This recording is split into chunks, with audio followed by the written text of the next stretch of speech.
बड़ी खबर दिल्ली ब्लास्ट से जुड़ी हुई है, जहां दिल्ली ब्लास्ट में एक बिहारी युवक की मौत की खबर है। आपको बता दें कि दिल्ली ब्लास्ट में समस्तीपुर के युवक की मौत की दुखद खबर सामने आई है।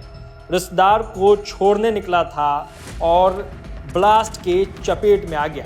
आपको बताते चले, लाल किले के पास हुए धमाके ने दिल्ली को दहला दिया और बिहार के एक परिवार की दुनिया उजाड़ दी। समस्तीपुर के 22 वर्षीय युवक पंकज सहनी की दर्दनाक मौत हो गई है। वहीं पूरे बिहार में अब सुरक्षा एजेंसियां हाई अलर्ट पे है। आपको बताते चले, दिल्ली के लाल किले के पास हुए ब्लास्ट में बिहार के पंकज सहनी की मौत की खबर है। पंकज दिल्ली में कैब चलाकर अपने परिवार का भरण पोषण करते थे। वो अपने एक रिश्तेदार को स्टेशन छोड़ने के लिए निकले थे। इसी बीच लाल किला मेट्रो स्टेशन के पास जोरदार धमाका हुआ, जिसमें उनकी मृत्यु हो गई। मृतक की पहचान समस्तीपुर के खानपुर प्रखंड के फतेहपुर वार्ड संख्या 7 के रहने वाले राम बालक सहनी के 22 वर्षीय पुत्र पंकज सहनी के रूप में की गई। उनके घर पर अब सन्नाटा पसरा है।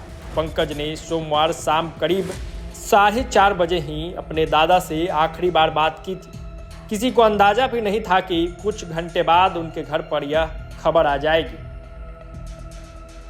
दिल्ली धमाके के बाद अब बिहार में भी सुरक्षा एजेंसियां पूरी तरह सतर्क हो गई है। राज्य के 20 जिलों में आज मतदान हो रहा है। नेपाल बॉर्डर से लगे रक्सौल समेत 7 जिलों में सीमाओं को सील कर दिया गया है।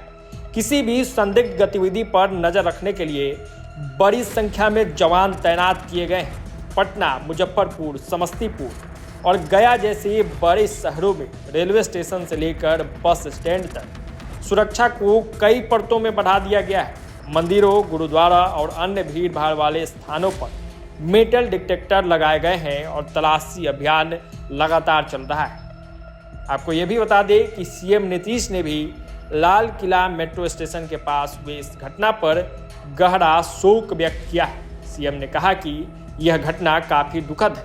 उन्होंने मृतकों के परिजनों को दुख की इस घड़ी में धैर्य धारण करने की शक्ति प्रदान करने की प्रार्थना की है। तो यह दुखद खबर दिल्ली ब्लास्ट से जुड़ी हुई थी।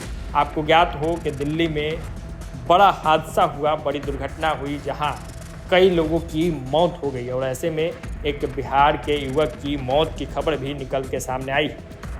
बीते सोमवार को यानी 10 नवंबर को शाम करीब 6:52 से 55 के बीच एक खबर आती है कि ब्लास्ट हुई। हालांकि उस वक्त इतनी बड़ी बात निकल के सामने नहीं आई, लेकिन ठीक कुछ ही मिनट बाद 7 बजे के बाद ये खबर निकल के सामने आई कि ये घटना बहुत बड़ी थी, जिसमें कई लोगों की मौत भी हो गई।